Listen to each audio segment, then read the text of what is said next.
안녕하십니까.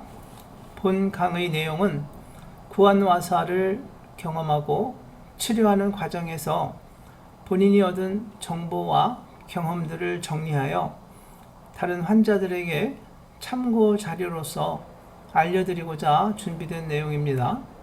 따라서 정확한 치료 방법은 의사 선생님들과 상의하여 정확하게 치료하시기를 바라며, 본인이 완치되는 과정에서 겪은 내용들을 모은 것으로 참고만 하시기 바랍니다.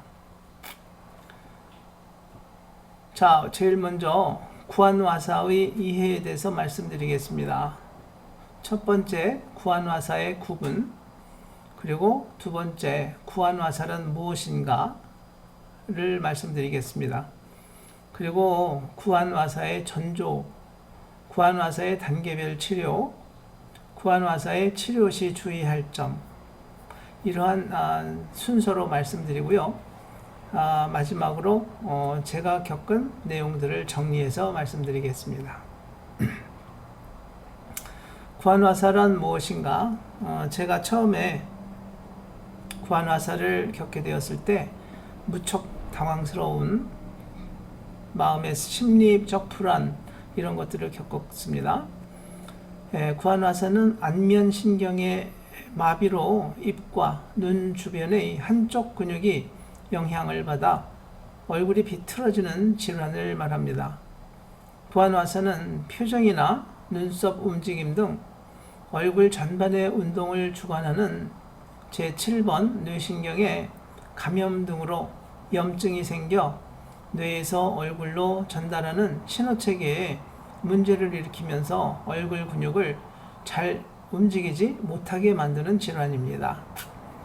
연령대와 관계없이 남녀노소 누구나 걸릴 수 있으나 보통은 15세에서 60세 사이에서 많이 발병을 합니다. 또한 드물게는 하지만 회복 후에도 여러 번 반복해서 재발이 될 수도 있는 것입니다. 이는 가족력과 연관이 있다라고들 이야기합니다. 구안와사를 겪게 되는 전조 증상, 그리고 상황에 대해서 한번 말씀드려 보겠습니다. 우선 스트레스와 긴장으로 인하여 며칠 동안 깊고 편안한 수면을 이룰 수 없었습니다. 귀 주변이 간지럽고 무엇인가가 붙어 있다 하는 것처럼 이렇게 느껴지기도 했습니다. 귀 속에 날카롭게 지속되는 통증도 느꼈습니다. 식욕부진과 소화불량이 지속적으로 있었습니다. 계속 피곤하고 매사에 의욕이 떨어지기도 했습니다. 언어가 약간씩 어눌해지고 사고가 느려지는 것이 느껴졌습니다.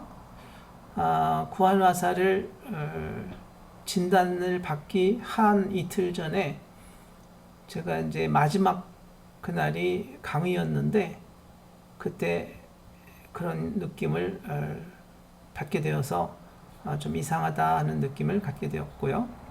시각과 청각적 자극이 실제보다 더 날카롭게 느껴졌습니다. 식사할 때 그릇이 부딪히는 그런 소리들이 귀 속에서 굉장히 확대되어서 울렸습니다. 밝은 빛에 대해서 너무 날카롭거나 자극적으로 받아들여지기도 했습니다. 이비인후과에서는 이어폰 사용으로 귀 속 세균 때문에 염증이 생겼다고 이렇게 말하면서 대수롭지 않게 이야기하는 것도 경험했습니다. 그리고 커피나 손님들에게 권하는 각성제가 든 음료수들을 마시기도 하였습니다. 평상시는 마시지 않는데 어쩔 수 없는 상황이 되어서 마실 수밖에 없는 그런 상황이었습니다. 그리고 더워져가는 날씨 때문에 차가운 음료수들을 좀 자주 마셨습니다. 그때가 6월달이었습니다. 전과는 다르게 요즘에는 6월달도 꽤 덥지 않습니까? 그래서 그런 느낌을 받았습니다. 한의원에서는 차가운 음료수나 냉수를 마시지 않도록 사전에 주의를 주기도 했습니다. 제가 오랫동안 한의원을 다니긴 했는데 그 할아버지께서 제게 그런 충고를 해주셨습니다. 그리고 더워지는 날씨로 인해서 운전을 할 때 에어컨을 강하게 틀기도 했습니다. 물론 뭐 최고로 강한 건 아니고요. 보통 1, 2단 정도만 놓고 다녔는데 어쨌든 차 안이 차갑고 바깥은 더우니까 그런 기온의 격차가 있었던 것으로 느껴집니다. 아침에 잠에서 깨어나면 피곤함이 풀리지 않아서 곧바로 자리를 털고 일어나지 못하기도 했습니다. 강의를 하는 직업상 여러 사람들과 악수 및 같은 공간에서 몇 시간씩 머무르기도 했습니다. 코비드 때문에 이제 서로 간에 접촉을 멀리 하기도 했었지만 어쩔 수 없는 그런 상황이기도 했고요. 얼굴에 머리나 얼굴 등 관자놀이 주변에 여드름 같은 자잘한 종기들이 많이 발생했습니다. 평상시와는 다르게. 제가 좀 피부가 굉장히 고운 편에 속해서 사람들한테 그런 얘기를 많이 들었었는데 그 당시는 이상하게 피부가 탁하고 이상한 종기들이 많이 나고 이렇게 그런 걸 느꼈습니다. 코비드-19 백신을 맞은 후 잠자리에서 돌아 누울 때 어지러움을 지속적으로 느꼈습니다.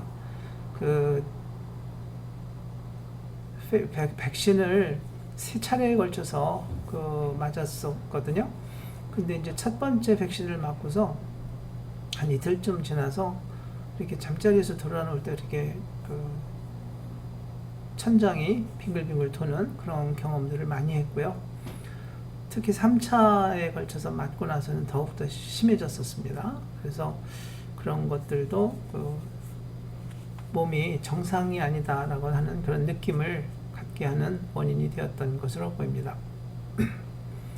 다음으로 구안화사의 구분에 대해서 말씀드리겠습니다. 의사 선생님에게 처음 이제 가게 되었을 때 제일 처음엔 사실은 이비인후과를 갔었는데 그 전에도 제가 귀가 조금 아파서 갔었는데 그때는 이제 이어폰을 많이 사용하니까 그렇다라고 해서 그냥 주는 약을 먹고 괜찮아져서 그 해에도 그랬었거든요. 근데 그 약이 듣지를 않더라고요. 그래서 이제 다른 곳에 갔더니 이비인후과 의사 선생님이 좀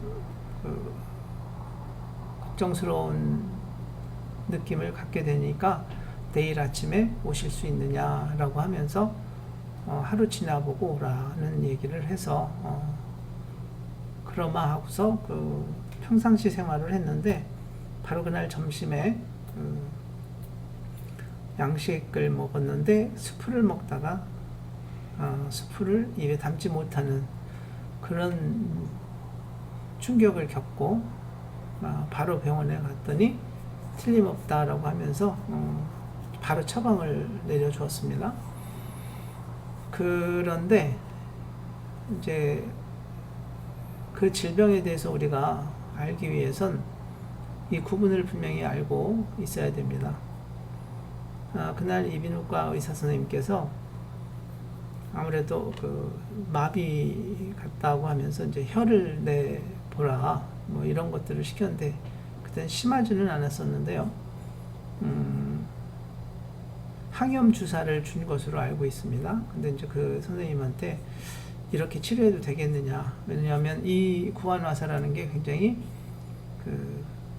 삶에 영향을 주는 내용이고, 특히나 이제 저 같은 경우는 강의를 하는 직업이기 때문에 엄청 조심스러운 그런 내용이었었어요. 그래서 불안해서 좀 물었더니 이대로 치료해도 되는데 불안하시면 신경과를 한번 방문해라 그런 얘기를 해서 신경과에 갔습니다. 그래서 신경과에 갔더니 이제 본격적으로 이제 검사를 하더라고요. 그래서 그런 과정들에 대해서 한번 말씀드려 보겠습니다. 거기서 그런 것을 알게 되었습니다. 마비에는 이렇게 4가지가 있다. 벨마비, 램세이 헌트 증후군, 말초신경마비, 중추신경마비, 이런 4가지의 구분들에 대해서 알고 있어야 된다는 것을 거기서 분명히 해주셨어요. 그러면서 이제 검사하는 과정에서 굉장히 우려스러운 것은 중추신경마비, Central Nerve Paralysis라고 하는데요. 이거는 우리가 알고 있듯이 그야말로 중추신경이 마비되어지면 무슨 일이 일어나는지 여러분들도 알지 않습니까? 그러니까 반신마을, 반신불수 뭐 이런 것이 오지 않습니까? 그런데 이제 여기서 다루는 내용은 주로 말초신경마비, Peripheral Nerve Paralysis라고 하고요. 그 말초신경마비에는 두 가지가 있다고 합니다. 그 첫 번째가 Bell's Paralysis, 두 번째가 램세이-헌트 신드롬이라는 램세이-헌트 증후군 이렇게 있다고 하는 것을 알게 되었습니다. 이 내용은 상식적으로 여러분들이 모두 알고 계셔야 될 그런 내용이라고 생각해서 이제 말씀드립니다. 자, 벨마비라고 하는 것은 벨 파랄리시스로서 증세가 특발성 안면마비라고 하고요. 벨스 펄시라고도 합니다. 파랄리시스를 간단히 펄시라고도 하니까 영향을 받는 쪽의 얼굴 근육을 일시적으로 제어할 수 없는 안면마비의 한 유형입니다. 대부분의 경우 근육쇠약은 일시적으로 나타나며 몇 주가 지나면 크게 개선된다라고 얘기합니다. 증상은 경증에서 중증까지 다양하다고 합니다. 그래서 어떤 증상이 있느냐? 한쪽 얼굴 근육을 움직일 수가 없습니다. 미각 변화가 옵니다. 소리에 대한 과도한 민감성이 생기고요. 귀 주변에 통증 등 이런 것을 느낍니다. 저 같은 경우는 앞에서 말씀드린 것처럼 어느 레스토랑에 가서 좋아하는 평상시에 좋아하던 음식을 먹었는데 그때 이제 스프가 나오는데 스프를 이렇게 입에 머금었는데 머금을 수가 없는 거죠. 한쪽이 그냥 새는 거죠. 그래서 굉장히 충격받은 그런 상태였습니다. 이것을 진단할 때는 임상적인 증상을 바탕으로 하기 때문에 의사 선생님에게 반드시 상담을 하실 필요가 있습니다. 진료 과목은 신경과, 이비인후과, 구강외과라고 하고요. 저 같은 경우는 처음에 이비인후과, 귀가 아프기 때문에 이비인후과에 갔다가 결국에는 신경과로 가서 집중 치료를 받고요. 구강외과는 저는 가지는 않았는데 오히려 한의학의 도움을 많이 받고요. 한의사의 도움을 많이 받았어요. 그래서 다른 사람들에게 이런 걸 좀 알려드려야 되겠다는 생각을 했어요. 왜냐하면 당황스럽고요. 우리가 주변에서 이런 어른들을 많이 봤었거든요. 근데 제가 그날 신경과에 갔더니 젊은 사람들이 그렇게 많더라고요. 그 신경과가 꽤 큰 신경과였는데 방 안 가득히 앉아있는 모습을 보았어요. 다 마스크를 쓰고 있어서 처음엔 잘 몰랐는데 간호사 선생님들이 이렇게 치료하면서 대화를 나누는데 젊은 사람들도 굉장히 많다. 그리고 아마 여러분들도 그런 이야기를 들었을 겁니다. 뉴스에서도 많이 나왔고요.